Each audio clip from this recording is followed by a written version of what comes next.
Bonjour tout le monde, voici la correction de l'exercice numéro 5. Je rappelle les énoncés.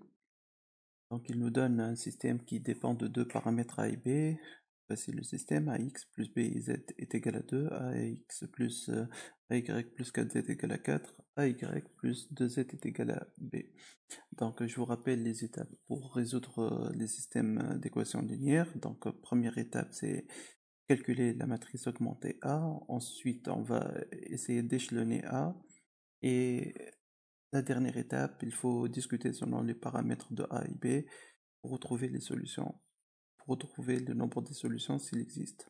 Donc la matrice A sera écrite sous cette forme-là: A0B, AA4, 0A2, de partie second membre, c'est égal à 2, 4B.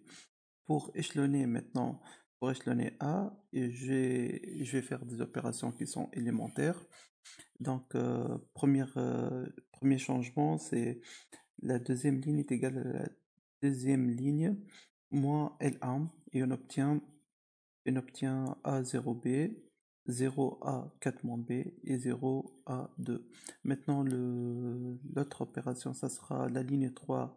La nouvelle ligne 3 sera l'ancienne ligne 3 moins L2 pour éliminer ce terme-là.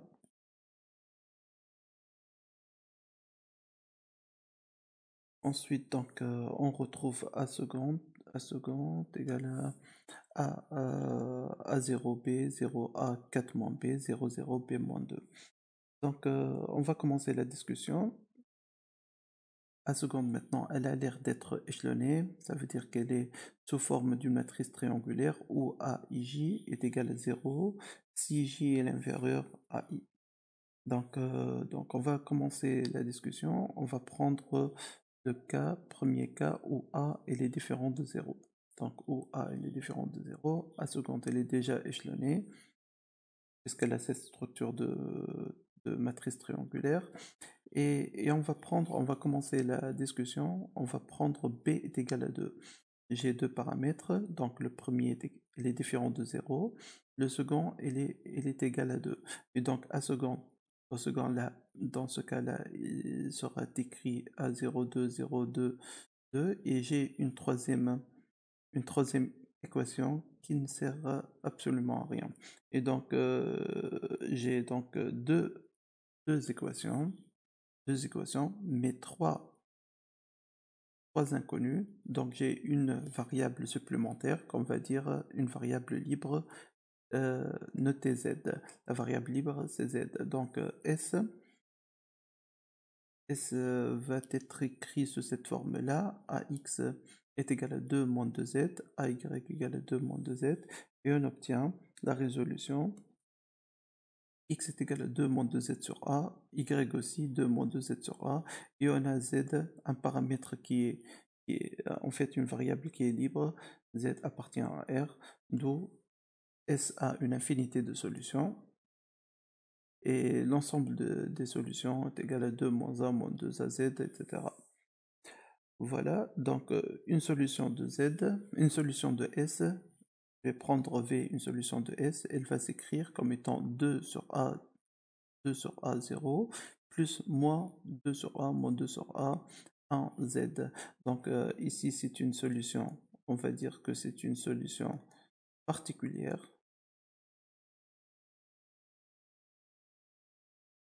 Par contre ici, ce qui fait que S a une infinité de solutions, ceci est un vecteur, il représente une famille génératrice du cœur de F. Le cœur de F, c'est le noyau de l'application linéaire qui admet A comme matrice représentative. Donc ça c'est pour le cas où A elle est différente de 0, B est égal à 2. Maintenant on va traiter le cas où B elle est différente de 2. Si B est différent de 2 et on a A différent de 2, et on aura la matrice A seconde est égale sous cette forme-là. Et donc j'aurai ce système AX plus B et Z est égal à 2. AY plus 4 moins BZ est égal à 2, B moins 2Z est égal à B moins 2, et donc on peut résoudre l'équation, ce système en commençant par la dernière équation. Z est égal à 1, on aura Z ici, Z est égal à 1, Y est égal à B moins 2 sur A, X est égal à 2 moins B sur A, et donc ce système S, il admet une unique solution, et cette solution aura la forme 2 moins B sur A, B moins 2 sur A, 1. D'accord? Donc on a traité le cas où A est égal à 0, maintenant où A est différent de 0, maintenant on passe au cas où A est égal à 0. Donc A seconde, dans ce cas-là, s'écrit sous cette forme. On a ici des zéros, donc ici BZ est égal à 2, 4 moins BZ est égal à 2, B moins 2Z est égal à B moins 2, donc c'est facile. Lorsque le B est égal à 2, ici j'aurai rien. Si le B est égal à 2, j'aurai 2Z est égal à 2 et 2Z en fait est égal à 2, ce qui donne Z est égal à 1. Donc on a une seule restriction sur la variable z. Par contre, j'ai deux autres variables qui sont x et y qui sont complètement libres, et donc x appartient à R,